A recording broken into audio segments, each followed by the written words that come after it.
کہہ رہے ہیں وہ آپ کو پتہ ہے کہ ڈاکٹر عائشہ غوث پاسا صاحب کے ہسبینڈ بھی ہیں، آپ کے سابقہ وزیر بھی رہی ہیں. وہ کہہ رہے ہیں کہ خط غربت سے جو ہے اس ٹائم یہ 50% بڑھنے کا امکان ہے. تو یعنی کہ پاکستان کی 50% آبادی جو ہے خط غربت سے وہ نیچے چلی جائے گی. اس حوالے سے کیا کہیں گے؟ کیونکہ قرضوں کی بھرمار ہو رہی ہے، اس دفعہ وہ بھی اعداد و شمار آئے ہیں، وہ بھی جو خبر آئی ہے وہ بھی کافی بڑھ گئے ہیں. تو آپ کارکردگی کیسے دیکھ رہے ہیں کہ اتنی چیزیں ہو کیوں رہی ہیں؟ آپ جو بتا رہے ہیں سب کچھ صحیح ہے، لیکن جو آن گراؤنڈ ہے وہ ڈفرینٹ ہے. دیکھیں آپ کے جو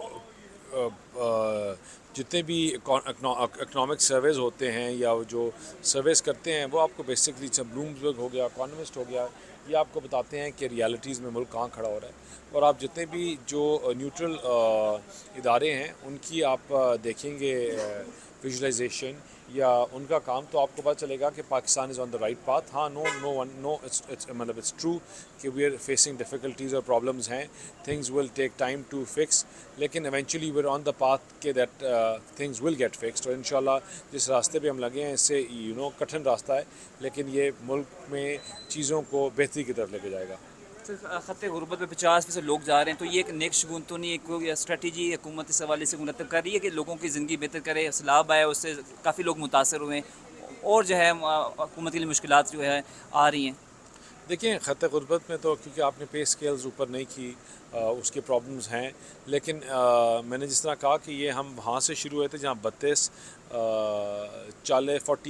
24 اور 72 گھنٹوں میں ملک نے ڈیفالٹ ہونا تھا. یہ کہانی وہاں سے شروع ہوئی تھی جہاں ہم آج کھڑے ہیں اور ہم ملک میں چیزیں بہتر ہونے کی بات یہ داستان سناتے ہیں.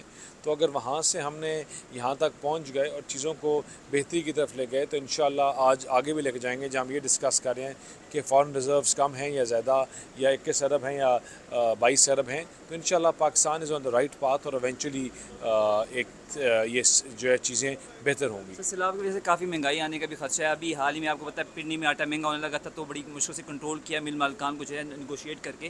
تو آنے والے ہم نے دنوں میں دیکھتے ہیں کہ مزید جو ہے مہنگائی بڑھے گی ڈیو ٹو فلڈ ہو یا کوئی اور دیکھیے ریزن ہو. یہ انیویٹیبل ہے. جو فلڈز کا ڈیزاسٹر ہوا ہے اور جو ڈیزاسٹرس نے جو ملک میں ابھی چل رہا ہے، تو اس میں آپ کے مسائل اور مسئلوں میں اضافہ ہوگا، لیکن گورنمنٹ نے ہم نے پہلے بھی ان کو ٹیکل کیا اور انشاءاللہ ابھی بھی جب ہمیں ویٹ ہارویسٹ کا ٹائم آئے گا اور جہاں شارٹیج ہوگی تو اس شارٹیج کو مارکیٹ میں آنے سے پہلے ہم ایڈریس کریں گے آٹا اور انشاءاللہ. چینی کا کوئی بحران نہیں ہوگا آپ کہہ رہے ہیں؟ دیکھیں ابھی تو آٹے کی کٹائی کا ٹائم نہیں تھا نا، تو جو آٹا تھا اٹس آلریڈی دیر. یہ اس طرح تو نہیں تھا کہ آٹا کھڑا ہوا تھا، مطلب گندم کھڑی تھی اور سیلاب آ گیا.